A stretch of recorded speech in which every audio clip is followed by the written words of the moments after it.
Hi Lenormand lovers, I'm Lisa Young Sutton and this is part 2 of video number 7 in the Core Foundational series. Today we'll continue to examine the relationship story between Kronos and Rhea. And by the way, this is the mystical Lenormand deck. Okay. Now, in order to not become distracted by all the cards in a GT, this whole deck laying in front of you, you have to be able to focus and examine one topic or life area at a time. And this is really imperative when you're learning.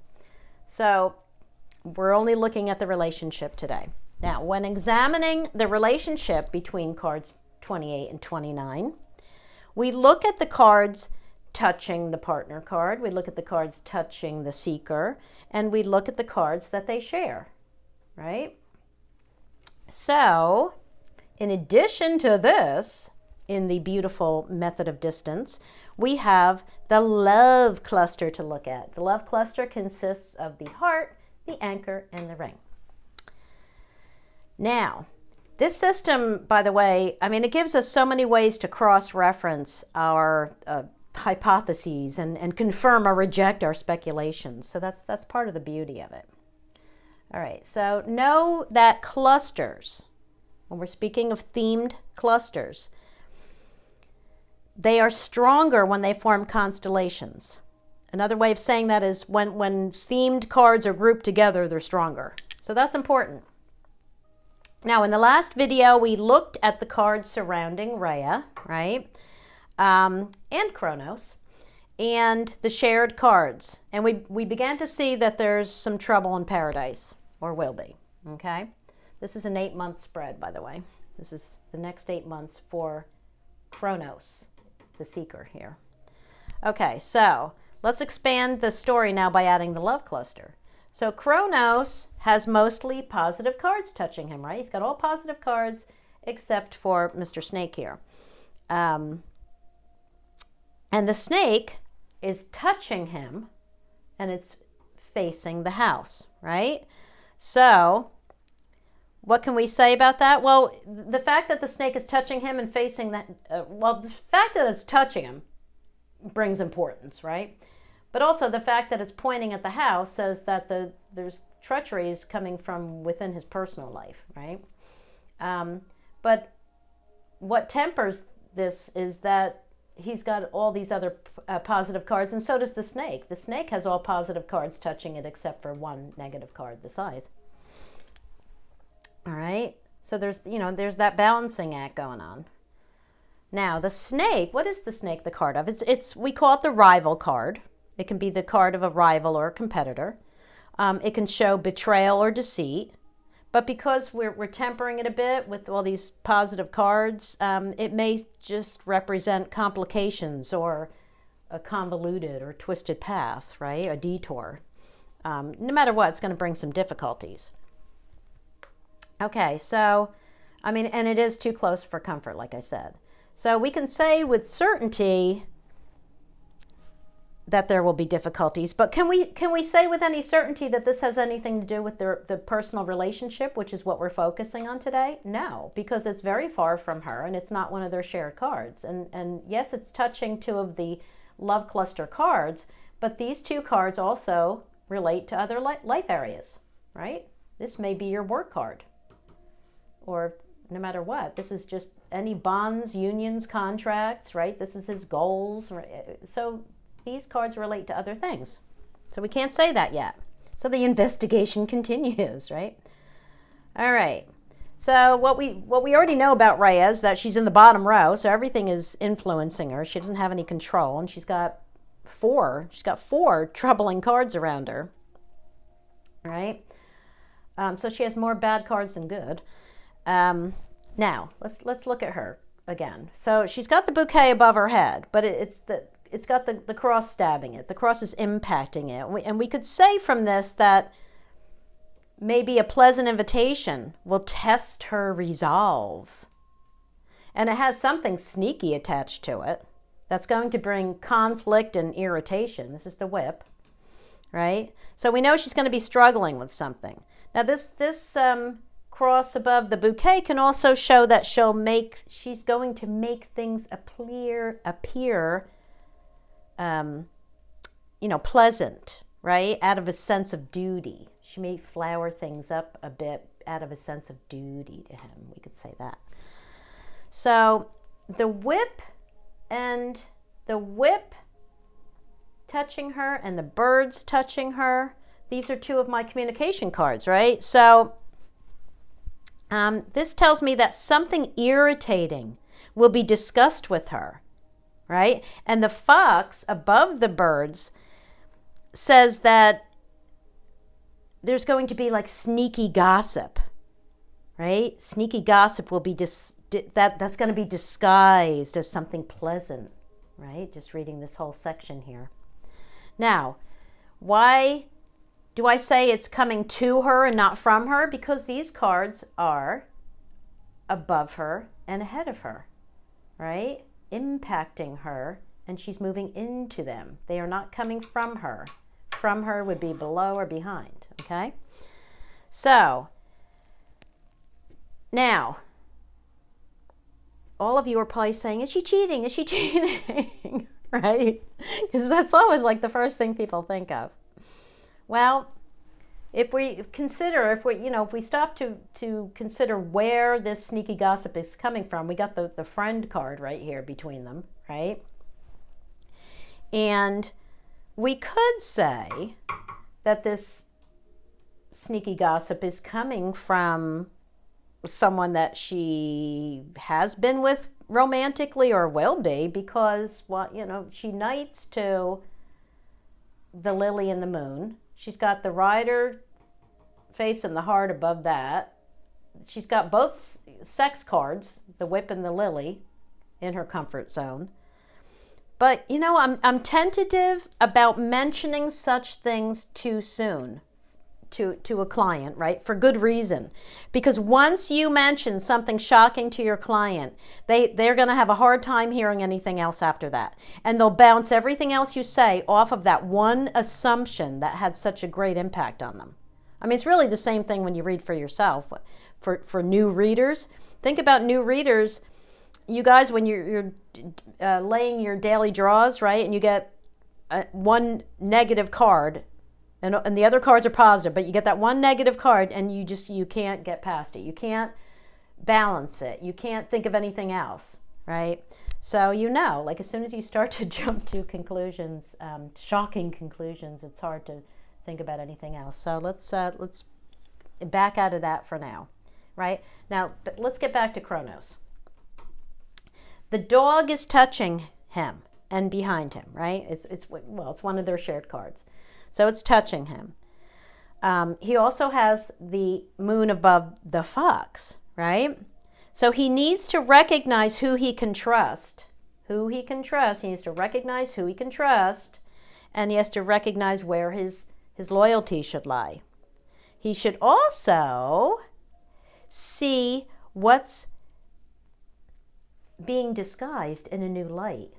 If you haven't read my latest blog on the moon, check that out. All right, so in looking at the dog as a friend, because it's primarily the card of loyalty, but if we're going to look at it as a friend, the clover above it tells me that it would be a superficial friend. This represents a shallow bond, or this could be an irresponsible friend. It can also be a friend, who takes chances and grabs opportunities. All right, so let's look at the love cluster now, see what that has to say. The heart. Remember, this is Kronos' reading. These are all his cards. He is the seeker. Okay, so when I'm looking at the clusters, it's as they pertain to him, right?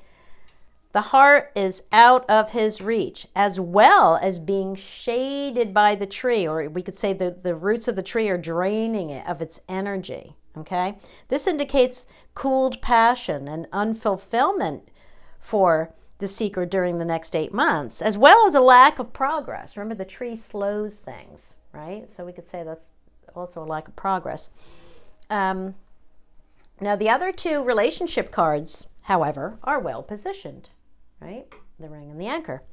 So let's look at the ring. The ring is near and to the right. That's exactly where it should be. And he's got this positive sun sitting between him and the ring. But the sun is being impacted by the negative snake, and the ring is being impacted by the negative side. So we have some problems here.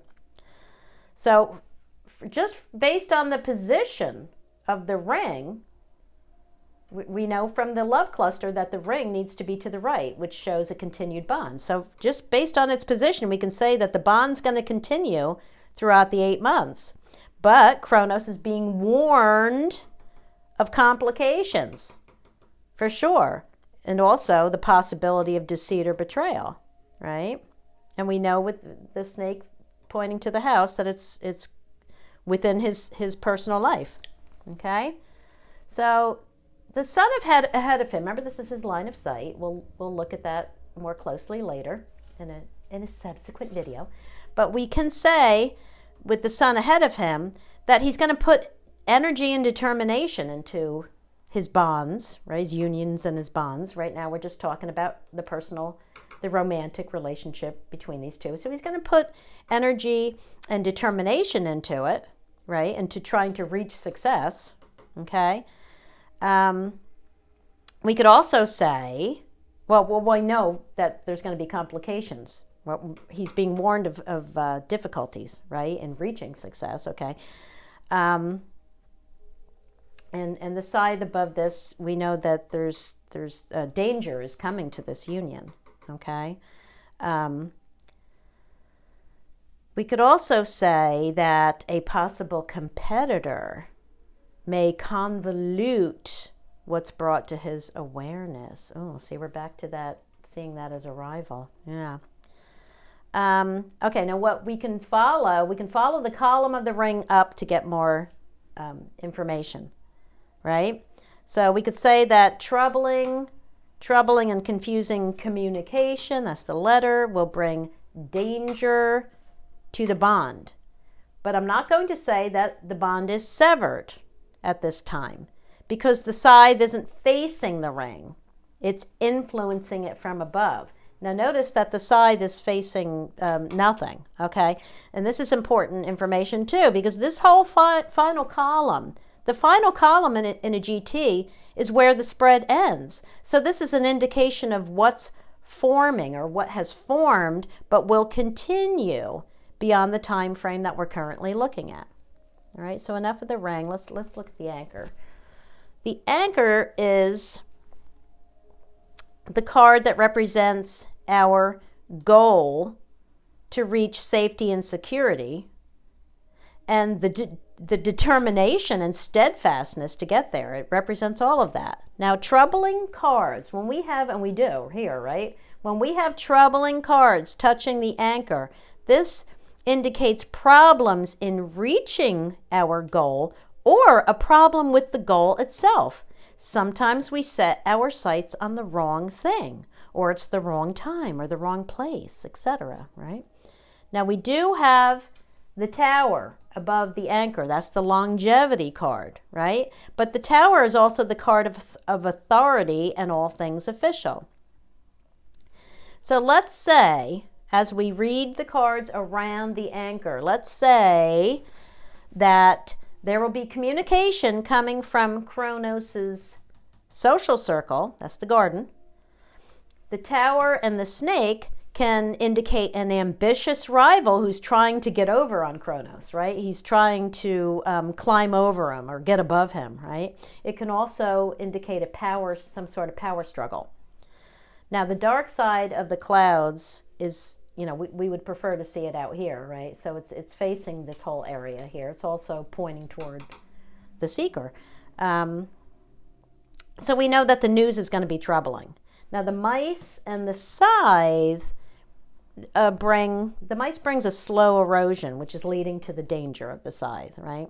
Or the scythe can also indicate a final decision, which makes me look for the ways, the crossroads, right? Which is over here, because this card offers alternatives, and it's the card of making an important decision, but it's out of his reach at this time, okay?